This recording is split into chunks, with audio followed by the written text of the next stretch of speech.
देश की सबसे पुरानी पार्टी एक लंबी भारत जोड़ो यात्रा पर निकली है। आप लोग के हिसाब से माने तो आप लोग को देश भर में समर्थन मिल रहा है, राहुल जी की छवि मजबूत हो रही है। लेकिन एक दूसरा पहलू इसका जब हम देखते हैं तो यह नजर आता है कि सबसे पुरानी पार्टी तमाम क्षेत्रीय दलों को न्योता दे रही है कि आप आइए, बड़ी लड़ाई में साथ लड़ेंगे। लेकिन कोई कह रहा है कि भाई हम बिजी बहुत हैं, कोई कह रहा है कि हम जाएंगे नहीं। तो ये जो स्थिति है ये क्या असहज करने वाली नहीं है? क्योंकि नंबर गेम में आपको जरूरत पड़ेगी। और ये भी कहते हैं कि दिल्ली का रास्ता जो है वो लखनऊ होकर निकलता है सर, और लखनऊ की स्थिति यह है कि वहां पर जो जितनी बड़ी पार्टियां हैं वो थोड़ा कन्नी काटते कम से कम नजर आ रहे हैं, ऐसा प्रतीत हो रहा है। देखिए, मुझे लगता है शुभांकर जी, अभी 2024 में क्या होगा, कौन किसको समर्थन देगा, कौन किसको समर्थन नहीं देगा, उसका चर्चा का विषय नहीं है।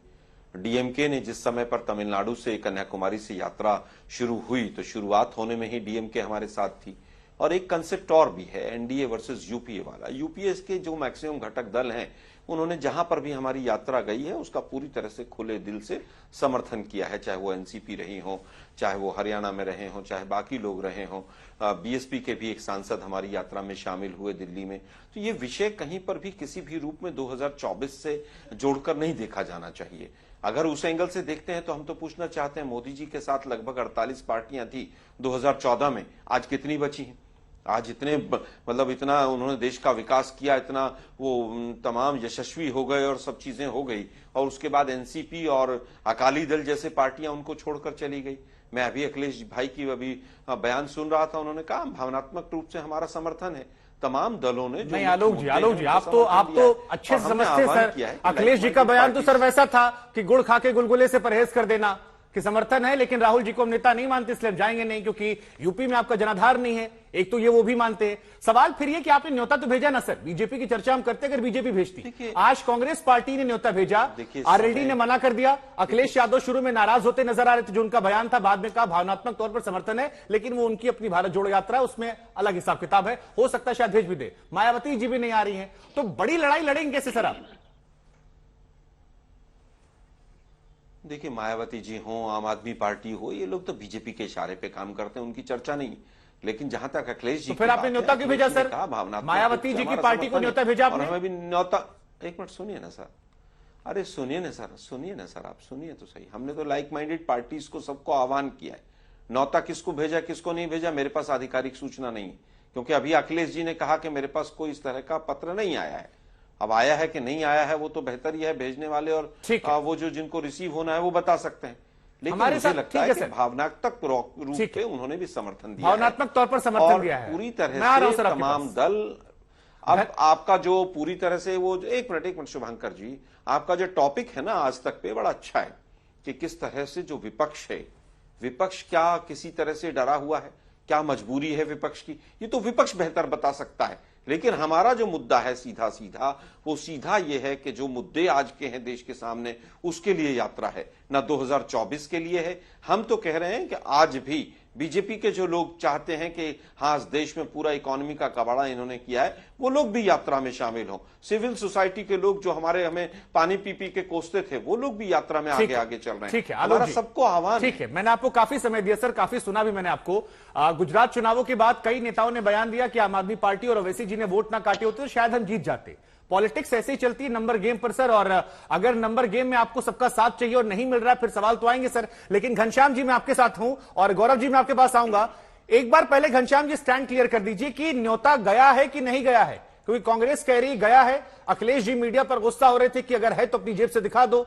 और दूसरा सवाल ये वैचारिक समर्थन क्या होता है सर? ये तो वही हो गया जो मैंने शुरू में कहा, गुड़ खाया गुलगुले से परहेज कर दिया। नमस्कार आपको, दर्शकों को और को पैनलिस्ट को। तीन महत्वपूर्ण बातें हैं। पहली बात कि भारत जोड़ो जो मुहिम है, एक तरीके से तो 2014 में ही शुरू हो गई थी, जब भारतीय जनता पार्टी ने भारत तोड़ो की मुहिम देश भर में हिंदू मुसलमान बहस प्रतिदिन शाम को करवा करके, प्रवक्ताओं को भेज करके, साध्वी प्रज्ञा जैसे लोगों को चाकूबाजी, छुरीबाजी, और प्रधानमंत्री जी का कहना है कि कपड़ों से किसी को पहचान सकते हैं। तो भारत तोड़ो की मुहिम भारतीय जनता पार्टी की शानदार है, सफल है। समाज में हर जगह नफरत बोने में ये लोग कामयाब रहे हैं। और ऐसे में हर कोई जो चाहता है कि देश में समरसता हो, विकास हो, वो चाहता है कि हमारा देश, हमारी सांस्कृतिक धरोहर एकजुट रहे। और इसीलिए भारत तोड़ो की मुहिम के खिलाफ भारत जोड़ो घर घर का अभियान है। ऐसे में भारत जोड़ो यात्रा जो कांग्रेस पार्टी की अपनी यात्रा है, हम इसे किसी अलायंस बिल्डिंग के राजनीतिक मंच के रूप में नहीं देखते हैं। कांग्रेस पार्टी जब न्योता देगी, न्योता पहुंचेगा, उसके बारे में आधिकारिक रूप से सूचना मिल जाएगी। वो सूचना आपको मुझसे पहले मिलेगी क्योंकि वो कांग्रेस पार्टी की तरफ से मिलेगी या हमारी तरफ से आधिकारिक रूप से मिलेगी। लेकिन इसको इस तरीके से देखना कि क्या ये चुनावी अभियान है। चुनाव तो अभी समाप्त हुए कुछ समय पहले, जहां पर बतौर मुख्यमंत्री प्रधानमंत्री जी को खूब वोट मिले गुजरात में, लेकिन बतौर प्रधानमंत्री बाकी सभी राज्यों में वो हार गए। हिमाचल में हार गए, दिल्ली में हार गए। तो 2024 में अगर जिसको भी लगता है कि 2024 का क्या माजरा है, उसकी दो तस्वीरें हैं। 2023 में अनेक चुनाव हैं जो कांग्रेस बनाम भारतीय जनता पार्टी के चुनाव हैं। भारतीय जनता पार्टी को अगर अपनी ताकत दिखानी है 2024 के लिए, उस चुनाव में दिखाए। और दूसरी बात ये, बतौर प्रधानमंत्री अगर देश बेरोजगारी को, महंगाई को मुद्दा मानेगा जो भारतीय जनता पार्टी के लिए अदृश्य है, अगर देश आपसी नफरत को मुद्दा मानेगा तो भारतीय जनता पार्टी का सफाया हो जाएगा। और हम वो सब लोग हैं जो कि बेरोजगारी को मुद्दा मानते हैं, महंगाई को मुद्दा मानते हैं। और इस बात को गलत मानते हैं। आपने सारी बातें मुझे बता दी, मैंने आपको 1 मिनट सुना, लेकिन सवाल का जवाब मुझे नहीं मिला। आपकी बात से मोटा मोटा मैंने ये समझा कि न्योता अब तक नहीं पहुंचा है, जो कहा जा रहा है अगर आएगा तो मीडिया में पता लग जाएगा। लेकिन सर एक सवाल फिर मन में आता है कि अगर राहुल जी कहते हैं कि मैं नफरत के बाजार में मोहब्बत की दुकान खोलने आया हूं, और आप लोग खुद कह रहे हैं कि बीजेपी ने इतना ज्यादा देश की दुर्दशा कर दी है, तो आपको लगता नहीं कि अगर आप लोग साथ आते तो एक बड़ा मैसेज चला आता, आप लोग की दूरी से सवाल जवाब होंगे और इन सवालों के बीच में बीजेपी को मौका मिल जाएगा? तो ये मौका तो आप लोग ही दे रहे हैं। जैसा मैंने कहा कि भारत को एकजुट रहना है। आप अपने दर्शकों से पोल करा लीजिए, कितने लोग चाहते हैं भारतीय जनता पार्टी अपने नफरत के मिशन में सफल हो, और कितने लोग चाहते हैं कि ये देश में समरसता रहे, विकास की बात हो लेकिन समरसता। तो राहुल जी की अगुवाई में अगर ऐसा करने का मौका मिलेगा तो आप लोग साथ देंगे? सर जवाब ले लीजिए, एक से ऐसे टोकी मत। तो राजनीतिक दल के से भी ज्यादा महत्वपूर्ण है देश का नागरिक और देश का संविधान। देश का संविधान समरसता पे आधारित है और देश का नागरिक समरसता चाहता है। वो नहीं चाहता कि उनके बच्चे भारतीय जनता पार्टी के नफरत की मुहिम की भेंट चढ़ जाएं। तो इसीलिए मुझे लगता है कि देखिए, मैं आपको टोकना नहीं चाह रहा हूं सर, मैं आपसे सवाल कुछ और पूछ रहा हूं, आप जवाब कुछ और दे रहे हैं सर, इसलिए मुझे वापस ट्रैक पे लाना पड़ रहा है।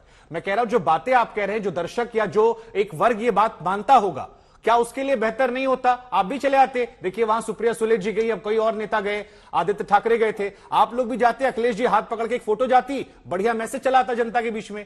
तो वो नहीं जा रहा है, तो उसके लिए सवाल उठ रहे हैं सर कि क्या आप लोग को डर लग रहा है कि राहुल जी की शख्सियत बड़ी हो रही है भारत जोड़ो यात्रा से, इसका पॉलिटिकल नुकसान आप लोग को हो सकता है और अपने व्यक्तिगत हित के लिए आप लोग बड़ी लड़ाई से कतरा रहे हैं, ये आरोप लग रहे हैं? हर राजनीतिक दल अपने अभियान चलाता है। उत्तर प्रदेश में और देश में सबसे बड़ी लड़ाई है कि भारतीय जनता पार्टी जिस तरीके से आरक्षण को समाप्त करना चाहती है, ठीक है, उसके लिए हम संविधान यात्रा निकाल रहे हैं और हम किसी भी लड़ाई से नहीं पीछे हटे हैं। उत्तर प्रदेश के चुनाव में समाजवादी पार्टी को अखिलेश यादव जी के नेतृत्व में 3 करोड़ वोट मिले थे। ठीक है, हम भारतीय जनता पार्टी की तरह 18 मुख्यमंत्रियों का बक्सा और 20 मंत्रियों का बक्सा लेकर के चुनाव में नहीं जाते हैं। हम एक नेता के नेतृत्व में चुनाव में गए थे और 3 करोड़ उत्तर प्रदेश की जनता ने हमारी पार्टी को का समर्थन दिया। अब जो आरक्षण, यानी आपकी अपनी जो रैली होगी उसमें आप कह रहे हैं कि हम जनता के बीच में जाएंगे, अपनी बात रखेंगे, ये कांग्रेस पार्टी की अपनी रैली, ठीक है।